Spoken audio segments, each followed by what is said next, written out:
Salam, selamat berjumpa kembali bersama saya, Pendeta Hendra Gunawan. Senang sekali bertemu dengan Bapak Ibu Saudara-saudari di kesempatan yang amat sangat berbahagia. Saya ucapkan selamat Hari Paskah. Paskah Yesus bangkit dari antara orang mati. Tema yang akan diambil dalam renungan khotbah pada hari ini adalah antara hidup dan mati. Paskah adalah mengenai kematian dan kebangkitan. Bukan cuma soal kebangkitan, tapi kematian dan kebangkitan. Yesus dari antara orang mati. Jika Yesus tidak mati, tidak akan ada yang namanya kebangkitan. Demikian pula jika Yesus hanya mati dan tidak bangkit, sia-sialah iman percaya kita. Bicara tentang kematian, ada 3 konsep yang kita harus mengetahui. Yang pertama namanya kematian rohani, di mana hubungan kita dengan Tuhan Sang Pencipta putus. Itu namanya mati rohani. Yang kedua, mati jasmani. Semua orang mengalami di usia 40, 60, 70, 80, bahkan di usia 5 tahun pun bisa kita mati jasmani. Berapa tahun bukan soal, tapi kita harus tahu tubuh kita pelan-pelan berangsur-angsur akan mati. Dan yang ketiga adalah mati kekal. Ini mati yang paling dahsyat. Ini mati yang tidak ada lagi obatnya. Terbuang untuk selama-lamanya dari hadirat Tuhan. Mati kekal artinya kita masuk neraka selama-lamanya. Bisa saja orang yang mati rohani putus hubungan dengan Tuhan, tetapi masih hidup sampai beberapa puluh tahun kemudian sebelum tubuh jasmaninya mati. Pertanyaannya, dapatkah orang yang sudah mati rohaninya, yang sudah putus hubungannya dengan Tuhan, hidup kembali? Dapat, bisa, asalkan dia mengalami kelahiran kembali. Dia bertobat dari dosa-dosanya. Dia bermetanoia, di mana dia menerima Kristus dalam hidupnya. Jadi meskipun kelak nanti tubuh jasmani kita akan mati secara alamiah, tapi rohnya akan hidup selama-lamanya bersama Tuhan di sorga yang kekal. Jadi orang yang telah percaya kepada Yesus bisa saja tubuh jasmaninya mati, tetapi rohnya akan hidup selama-lamanya. Jadi ingin saya sederhanakan begini. Orang percaya, saya, Bapak Ibu, saudara-saudari semua, itu akan mengalami 2 kali lahir dan hanya 1 kali mati. Lahir pertama ketika keluar dari rahim ibu, dan lahir kedua waktu kita bertemu dengan Yesus secara pribadi dan terima Dia. Mati 1 kali saja. Waktu kita nanti dibawa ke liang kubur. Hal ini kebalikan dari orang yang tidak percaya. Orang yang hidup di luar Tuhan, Mereka akan lahir cuma satu kali ketika keluar dari rahim mama. Tetapi 2 kali mati. Itu mati secara jasmani ketika dia menarik napas yang terakhir kali.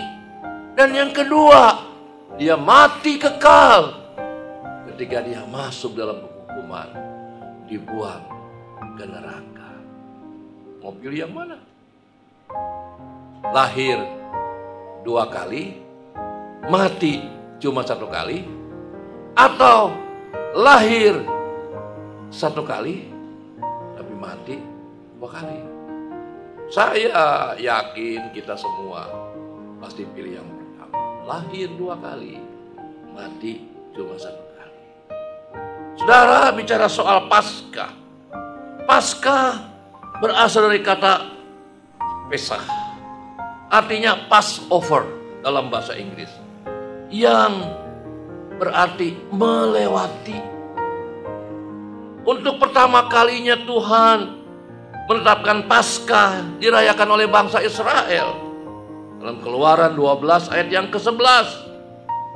Pada malam sebelum keluar dari Mesir, bangsa Israel harus menyembelih seekor anak domba yang tidak bercacat. Diambil darahnya, digosokkan pada kedua tiang pintu dan ambang pintu di depan rumah. Pada malam itu, malaikat kematian melewati setiap rumah yang ada di Mesir yang tidak memiliki tanda darah. Maka kematian anak sulung terjadi. Tapi bagi rumah yang sudah dioleskan darah, maka kematian anak sulung tidak terjadi. Rumah-rumah orang Israel dilewati oleh malaikat maut. Peristiwa itu dikenal dengan nama Paskah. Paskah bicara tentang keselamatan, merupakan gambaran dari Yesus Kristus yang adalah anak domba yang tidak bercacat. Ia disembelih, darahnya digosokkan pada pintu hati kita sehingga kita luput dari kebinasaan. Hari Jumat kemarin kita sudah mendengar khotbah 3 pelajaran penting dari kayu salib. Saya berdoa supaya pada hari ini, ketika kita semua merayakan Paskah, 3 pelajaran ini, 3 teladan yang Yesus pertontonkan dengan maksud supaya kita meneladaninya, sudah menjadi bagian yang tidak terpisahkan dari hidup kita. Kata Paskah dalam bahasa Mesir ialah PESHT, pes, yang berarti mengembangkan sayap untuk melindungi. Bagai induk ayam mengembangkan sayap, melindungi anak-anaknya dari terkaman burung elang. Tuhan Yesus rindu melindungi Yerusalem bagai induk ayam, mengumpulkan anak-anaknya di bawah sayapnya. Yesaya 31 ayat 5. Seperti burung yang berkepak-kepak melindungi sarangnya, demikianlah Tuhan akan melindungi, menyelamatkan, memelihara, dan menjauhkan orang-orang yang dikasihinya dari celaka. Saudara, Yesus sudah mati di kayu salib. Kematiannya bukan kematian orang biasa, karena dia bukan manusia. Dia adalah Tuhan yang memikul dosa manusia sehingga harus mati. Bukan hanya kematian jasmani yang Yesus harus alami ketika dia berteriak, "Ya Bapa, mengapa engkau meninggalkan aku? Eloi, Eloi, lama sabachthani." Yesus juga mengalami kematian rohani yang mengakibatkan hubungannya, relasinya dengan Bapa untuk sementara terputus di kayu salib. Itulah sebabnya dia teriak, "Bapa, Bapa, mengapa engkau meninggalkan aku?"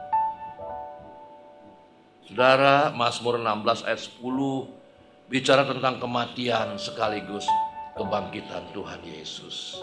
"Sebab engkau tidak menyerahkan aku ke dunia orang mati, dan tidak membiarkan orang kudusmu melihat kebinasaan." Yesus memang mati. Tubuh jasmaninya mati pada siang hari itu di kayu salib di Bukit Golgota. Tapi Tuhan Allah tidak menyerahkan Yesus ke dunia orang mati. Yesus tubuhnya tidak membusuk di dalam kubur. Yesus tidak tinggal terus di sana. Dia hanya 3 hari. Only 3 days. Tinggal di dalam kubur. Tuhan tidak membiarkan Yesus masuk dalam kebinasaan. Tuhan tidak membiarkan tubuh Yesus busuk di dalam kubur. Tubuh Yesus sempurna dan utuh. Ketika pagi itu murid-murid, para wanita datang dan masuk ke dalam kubur, melihat tubuh Yesus sudah tidak ada. Tubuh itu juga yang kemudian naik ke sorga. Ketika murid-murid memandang, Tuhan raib dari mata mereka. Dan kelak tubuh yang sama akan datang kembali ke bumi, membawa kita orang-orang yang dikasihinya untuk tinggal bersama Dia selama-lamanya. Dan oleh sebab Yesus sudah bangkit dari kematian, kita pun, saya, Bapak Ibu, saudara-saudari, satu kali kelak akan mengalami kebangkitan dari antara orang mati. Jadi jangan susah, jangan gelisah kalau kita harus mati.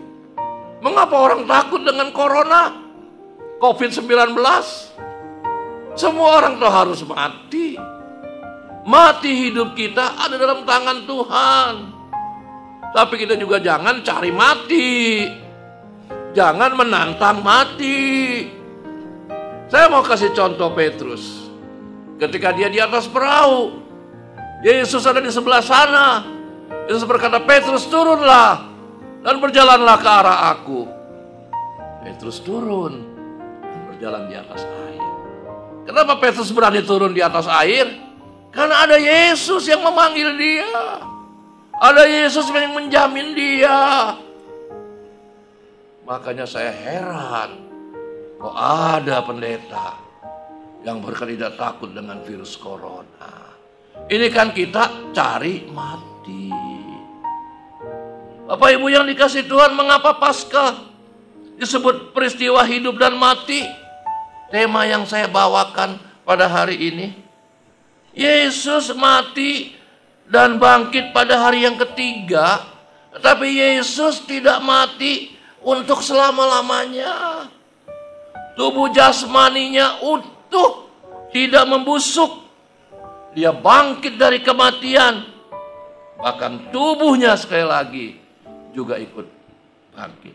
Bukan hanya rohnya, tubuhnya juga bangkit. Maka kalau bicara Paskah, kita bicara peristiwa hidup dan mati. Bukan mati saja, tapi ada hidup di dalamnya. Bukan hidup saja, tapi juga ada mati yang menyertainya. Mati untuk 3 hari, bukan mati selama-lamanya. Saudara yang dikasih Tuhan, kuasa apa yang bisa membuat Yesus bangkit dari antara orang mati? Bangkit bukan hanya rohnya, tapi juga bangkit tubuhnya. Efesus 1 kalau kita baca ayat 19 sampai 20. kuasa Allah Bapa yang membangkitkan Yesus dari kematian. Kuasa yang sama mau diberikan kepada Anda semua, juga kepada saya. Jadi kenapa takut mati? Kenapa kita panik? Kenapa kita hilang kepercayaan?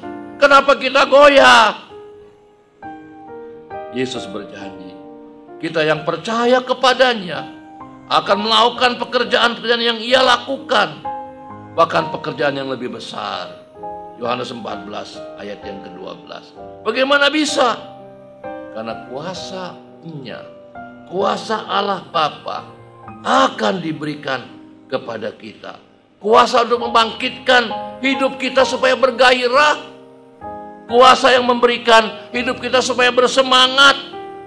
Kuasa untuk mengusir ketakutan yang mengurung kita. Kuasa yang memberikan harapan baru bagi hidup kita di hari esok. Tidak semestinya memperingati Paskah hati kita masih getar-getir. Tidak boleh memperingati Paskah kita masih bimbang, bingung, apalagi takut. Karena ada kuasa Allah Bapa yang diberikannya kepada kita. Yang kedua, kuasa apa yang bisa membangkitkan Yesus dari antara orang mati? Kuasa Yesus sendiri. Kalau kita baca Yohanes 10 ayat 14 sampai 18, Yesus berkuasa memberikan nyawanya dan Dia berkuasa pula untuk mengambilnya kembali. Artinya, Ia serahkan nyawanya dan mati. Tetapi Ia juga memiliki kuasa untuk mengambilnya kembali dan hidup. Itulah kuasa dari Yesus sendiri. Makanya banyak orang tidak bisa mengerti bagaimana orang yang sudah mati bisa bangkit. Karena Yesus bukan manusia biasa. Dia adalah Allah yang berinkarnasi, yang mengambil bentuk hidup menjadi sama dengan manusia. Dia mati, tapi dengan kuasanya sendiri Dia bangkit kembali. Nyawanya yang sudah Dia serahkan sekarang diambilnya kembali. Siapa yang bisa melakukan itu, saudara? Yang ketiga, kuasa Roh Kudus yang membuat Yesus bisa bangkit dari kematian. Roma 1 ayat 4. Roh Kudus juga turut membangkitkan Yesus dari antara orang mati. Jadi ada 3 Allah Tritunggal, Bapa, Anak, dan Roh, yang mempunyai kuasa membangkitkan Yesus dari kematian. Dan saya mau katakan, kuasa ini, kuasa dari Allah Bapa, kuasa dari Tuhan Yesus, kuasa dari Roh Kudus akan diberikan kepada saudara dan kepada saya. Sebelum kita terima kuasa itu, hati-hati saudara. Jika serta-merta saudara dapat, saudara peroleh, kita perlu belajar. Kita perlu dididik. Kita harus mempersiapkan diri sehingga kita bisa menerima kuasa itu. Wah, kalau 3 kuasa itu ada dalam hidup kita akan aman, nyaman. Sekalipun dunia bergejolak, sekalipun corona merebak di mana-mana, sekalipun musuh mengancam, sekalipun kebangkrutan ekonomi di depan mata, kita akan kokoh berdiri karena kita memiliki 3 kuasa itu. Saudara-saudara, saya ingin membaca dari Titus pasal 2 ayat yang ke-12. Ia mendidik kita supaya kita meninggalkan kefasikan dan keinginan-keinginan duniawi, supaya kita hidup bijaksana, adil, dan beribadah di dalam dunia sekarang ini.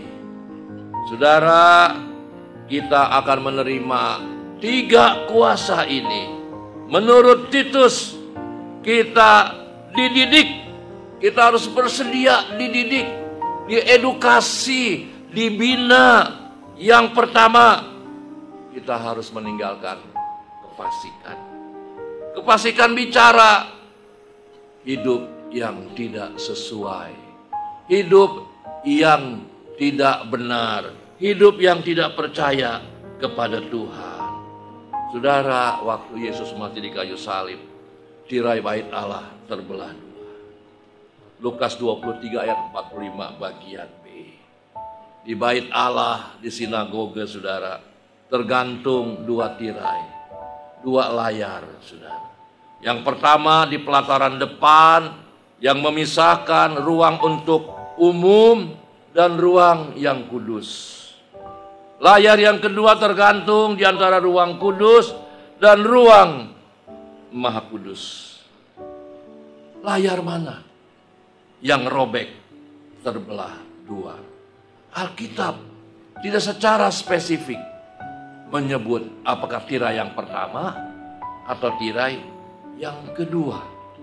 Kita hanya bisa menduga. Tetapi yang ingin saya mau sampaikan adalah terbelahnya tirai ini tentu punya maksud atau pesan.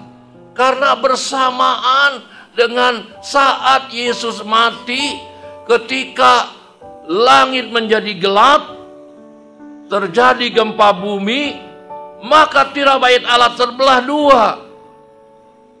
Kalau maksudnya untuk mengumumkan bahwa jalan kepada Allah sekarang terbuka bagi semua manusia, maka mestinya tirai yang tercabik itu tirai yang memisahkan ruang kudus dengan ruang maha kudus.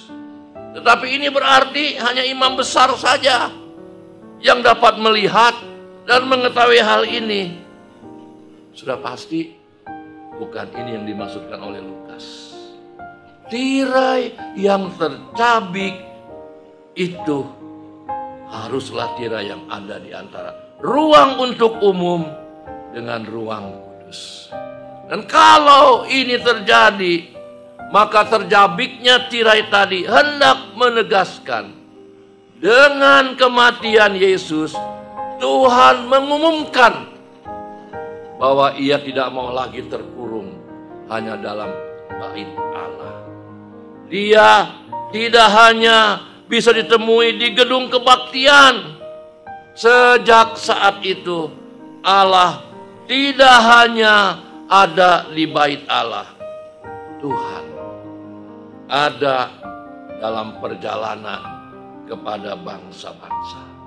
Tuhan perlu disembah, dihormati di tempat-tempat yang bukan hanya gedung kebaktian, gedung gereja atau bait Allah. Bukan hanya para imam saja yang dapat berbicara dan melayani Dia. Orang kebanyakan, kita sekalian juga bisa bertemu, berbicara dengan Dia secara langsung. Inilah yang ditandai dengan robeknya tirai bait Allah. Karena keyakinan ini, Dr. Lukas tidak segan-segan bercerita tentang pekabaran Injil yang mulai dari Yerusalem sampai ke ujung bumi. Saudara-saudara, mari dalam merayakan Paskah ini kita memahami ini.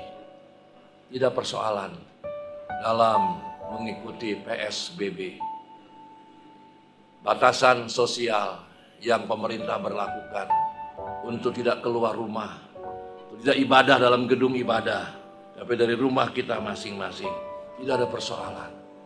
Tuhan ada di mana-mana. Tuhan bukan hanya ada di ruang maha kudus, yang hanya imam besar bisa bicara, bisa menyanyi, bisa menyembah. Tetapi kita semua, Tuhan keluar dari bait Allah dan Dia ada di mana-mana. Di rumahmu, di rumahku. Itulah sebabnya kita yang hari ini merayakan Paskah, kita harus memahami bahwa kita harus bawa Kristus dalam hidup kita. Kita tunjukkan kepada banyak orang potret Kristus lewat perbuatan kita, lewat sinar mata kita, lewat mulut kita, lewat indera kita, lewat kebaikan-kebaikan yang kita buat. Yang kedua, saudara, kita diminta untuk belajar, berjuang, mengalahkan keinginan-keinginan duniawi. Apa itu? Dalam hidup kita ada dua kekuatan besar yang setiap kali berperang, yang setiap kali berusaha menarik kita ke dua kutub yang berbeda. Itulah sebabnya Alkitab berkata, roh penurut tapi daging lemah. Kita harus berjuang untuk bisa mengalahkan keinginan-keinginan daging, keinginan-keinginan duniawi, kekristenan, merek gereja, jabatan kita bukan jaminan bahwa kita akan kebal, kita akan imun, kita akan kuat, kita akan kokoh untuk menghadapi, bisa mengalahkan keinginan duniawi. Kita baru mendengar, menyedihkan sekali, seorang pendeta yang gereja besar di satu kota ternyata diduga melakukan perbuatan asusila dengan seorang anak gadis yang masih usia di bawah remaja, berlangsung bertahun-tahun. Saudara, sangat menyedihkan. Itulah sebabnya buat kita semua, kita harus dari sekarang menyadari bahwa lawan kita si iblis seperti singa yang mengaum-ngaum, berjalan berkeliling untuk menerkam kita. Jangan pandang enteng hatimu, jangan pandang enteng keinginan hidupmu. Engkau harus berjuang sekuat tenaga untuk bisa mengalahkan keinginan daging. Tanpa itu, jangan mimpi kita bisa menerima 3 kuasa yang luar biasa ini. Yang ketiga, kita ingin belajar hidup yang bijaksana, hidup yang berhitung.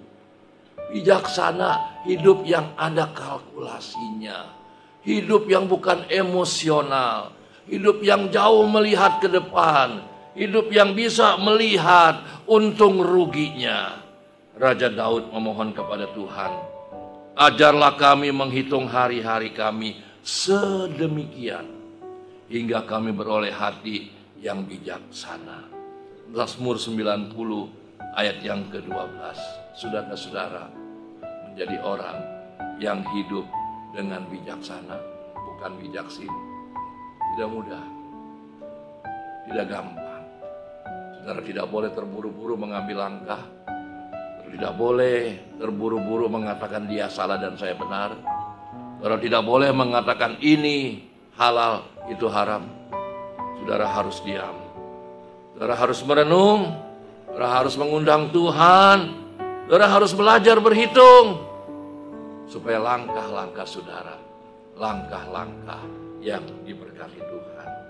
Yang keempat dikatakan, kita dididik untuk mempraktikkan keadilan. Saudara, adil tidak gampang. Adil seringkali kalah dengan keberpihakan. Karena dia dekat dengan kita, karena dia menyenangkan hati kita, karena dia menguntungkan kita, karena dia ada di grup kita, maka kita berbuat baik kepada dia. Sebaliknya tidak.